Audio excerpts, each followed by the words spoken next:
Hello, good people of YouTube. Mountbatten here, and today we got a couple of bits of news to go over concerning some developments in the game, and also some more updates on the Wargaming Ukraine situation.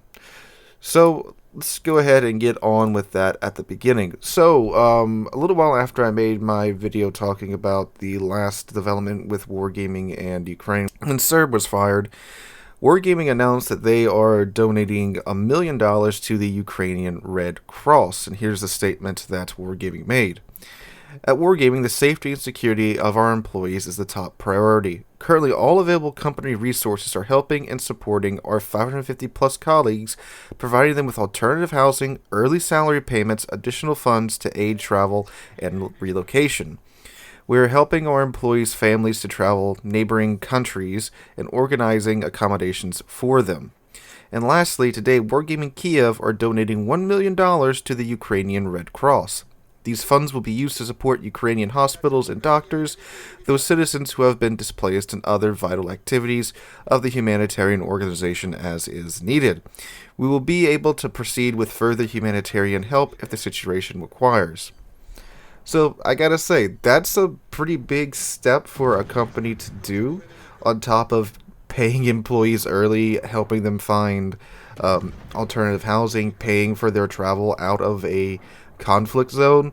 I mean, like, freaking compare that to, like, Amazon, who didn't let their employees leave a warehouse in the middle of a tornado. It says a lot about the company there, and I don't think it really requires any additional commentary on that subject. Link to this article will be in the description down below, along with, I believe they have the original press release in this article too, if you want to take a look at that. Alright, so moving on to the DevBlog portions. So, we've got the next great rework on top of us, the camera rework. Now, the camera in-game, it's got some issues, and there's some steps here to help it out a little bit.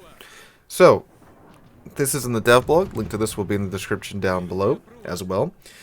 So they say, camera improvements closed test. Testing for a new in-game camera setting will be taking place soon. In an effort to make use of battle camera more practical and comfortable, we're testing two new changes. A configurable field of view option, which would allow for an increased viewing angle and an adjustment to the height and distance of the camera relative to the player's ship.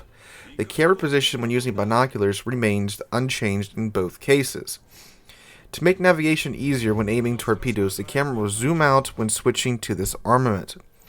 We've also added a new option to switch between the standard aiming view and the aerial view when the spotting aircraft consumable is active. Currently, it can be awkward to aim at close-range targets when this consumable is active due to the elevated camera position, so the ability to switch to the lower standard view mode on demand will prove convenient if a threat appears nearby. The camera position when the aerial view is active remains unchanged and can be useful against distant targets. So, to me, that last little paragraph is probably the best improvement. So, first off, I like that they're adding in options to where you can adjust the field of view, the height and the distance of the camera when you are not in the binocular view, which is, of course, the aiming reticle.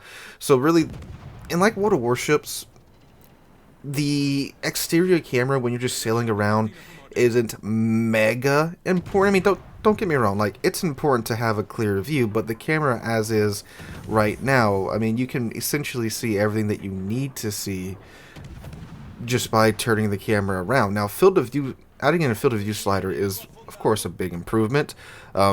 Although, again, this isn't like a first-person shooter where having a decent field of view is a massive must-have, but of course being able to see more is always a good thing.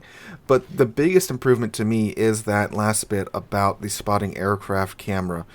And this is something that, if you guys watch me stream, it's something that I'm very, very, very happy with, because many a time when I launch my spotter, I'll comment like, yeah, you know, the camera angle is very nice for shooting at range, but if something pops up next to you, it's very awkward to shoot at that ship, especially if it's If it's super close to you, it's not too bad because the camera angle, it's still more elevated than it normally is in the binocular view, but it can still work. But if everything's like 10, 15 kilometers away from you, like let's say you pop your spotter to shoot at some battleship in the back of the map, but then a cruiser comes around the corner broadside 15 kilometers away, the angle's fairly awkward if you're not used to it to try and shoot that broadside ship from 15 kilometers away. And there's nothing you can do about it. You can't recall the spotter plane. You can't switch back to the normal view. Now with this, you will be able to do that, which I think is a huge step in what's the term I'm looking for? A quality of life improvement for the game, because that is very frustrating. So good on them for that. I hope this gets out soon and works as it's intended to, although given the recent track record of Wargaming and bugs, it may not. Alright, so we also have a whole host of changes to test ships, including the Italian destroyers and Atlantico and Hornets. So let's go ahead and take a look at this. Link to this dev blog, again, will be in the description down below. So, they say, here's a list of changes we're applying to some of the upcoming researchable Italian destroyers, Hornet, Atlantico, and FR-25. So the Hornet, this is the Enterprise's sister ship that can carry B-25s, because this was a ship used for the Doolittle raid. So they say likelihood of AP bombs dropped by standard bombers to land closer to the center of their aiming reticle increased by about 50%. Now, granted, we don't know what the original values were because I'm not a super tester nor a CC, so I can't play this ship, and even if I could, I couldn't really talk about it anyway. But that's been improved by about 50%, which is a pretty big pickup. So either it was really bad and now it's around the standard dispersion, or it was around the standard dispersion, now it's very good. Go down for the tactical squadron. B-25 bombers increased by from 160 to 170, so you have a 10 more second cooldown time on your B-25 squadrons, which I've ran across one Hornet in game, and I didn't really see if he used the B-25s or not because he was on the other side of the map, so I don't really know how effective these are. Apparently they're pretty good because they were increasing the cooldown time for it. Maximum damage for aerial torpedoes reduced from 5,565 to 4,667. Chance of critically damaging modules reduced proportionally. Chance to cause flooding for aerial torpedoes reduced from 45% to 40%. So it seems like Hornet got a pretty decent buff and some minor nerfs. I mean, having AP bombs that can reliably hit the target's a huge thing. If you guys remember when the, not the Max Immelmann, the Richthofen first came out, like, it was so easy to get triple citadels on battleships like Kremlin, GK, and Montana. But then they nerfed the dispersion slightly, and then it became so difficult to do, and now they buffed it to where you can get one, maybe two every go round, so it's kind of the middle ground between the two options, and it's back to being pretty decent. So the Hornet's a ship that I am looking forward to. I know it's a CV, but it's a historical ship, and the fact that they gave her B-25s, I'm very happy with that. Alright, the Atlantico, this is the Tier 8 Super Dreadnought battleship. This will be the next dockyard ship. This is the battleship that only goes 25 knots at Tier 8. So it's supposed to be like some slow, unstoppable force of destruction. I believe it's also got Goliath caliber guns for its secondaries. So yeah. Alright, so the main battery reload time increased from 28 to 29 seconds. She does have 10 15-inch guns, I do believe. Maximum damage for AP shells reduced from 11,700 to 10,700, so they decreased her damage on her main battery guns by 1,000. They also nerfed reload by 1 second. Now, Atlanticos, I have seen quite a few of those in game, and like, yeah, they look, actually they look pretty goofy, but you know, they're this giant super dreadnought battleship with all these guns bolted onto it, but still, the thing goes 25 knots. That's beyond slow by Tier 8 standards. I mean, you're only going 4 knots faster than the than the thick ships that the American battleship line split gets.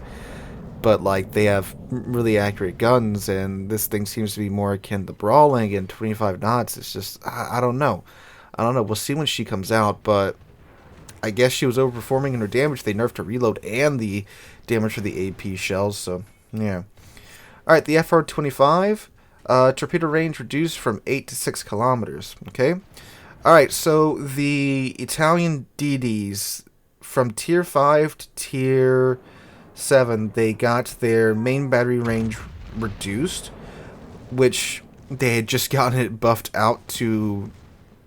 I think they had, like for the Tier 10, for example, it had an 8-kilometer range, and then it got buffed out to 9.8 kilometers base.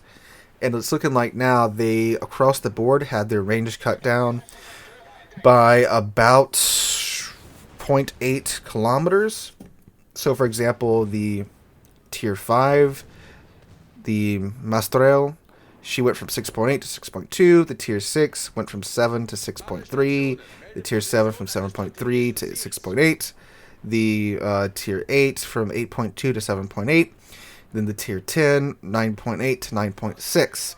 Now, the Italian destroyers, as you're probably watching either at the start of this video or it might still be going on now, they are very much anti-DD DDs. They have good, well, not good, they have great DPM with their SAP, but very short range guns because they're meant to, kind of be like an Italian mafia hit. They go in, shank you a couple of times and steal your kidneys. And by steal your kidneys, I mean murder your DDs. And they are very good at that. I've run across a couple of these in game already. And again, like I said with the 4 Sherman, SAP was a mistake. They are quite crazy, alright? So, they even nerfed the researchable maximum range too, with the gunfire control system equipped to about the same, to about 0.7, 0.8 kilometers per ship. They've also increased the reload time on the Tier 5, 6, and 8 from 5.5 to 6 seconds. And on the on the Tier 5 to Tier 7, it went from 5.5 to 6 seconds. The Tier 8 went from 4.5 to 5 seconds. And the Tier 10 went from 5 to 5.5 seconds. Now, I've ran across the Regalo quite a few times. That's the Tier 10. In Tier 10 battles playing other DDs. And this is a spooky boat to run across in another destroyer. Yes, it doesn't have a lot of range, but if you get within its range, it's going to murder you. Unless you're in a either a run and gun DD where you can disengage, or in something like the Smallin with a heal and stupidly fast firing guns. You might stand a chance, but if you get within these things' danger zones, which is their range, you are going to hurt. They look very good. I can't wait for them to come out, and this is the next early access event that starts with the next patch. So yeah. So guys, that's it for the news today. Let me know what you guys think about these bits of news in the comments down below. Hope you're having a wonderful Thursday. If you enjoyed the video, make sure to drop a like, leave a comment, and subscribe to the channel. We're on our way to 35,000 subscribers, and I cannot thank you guys enough for that. Hope you guys have a wonderful day. I'm going to play more Elden Ring, and I'll catch you guys in the next one.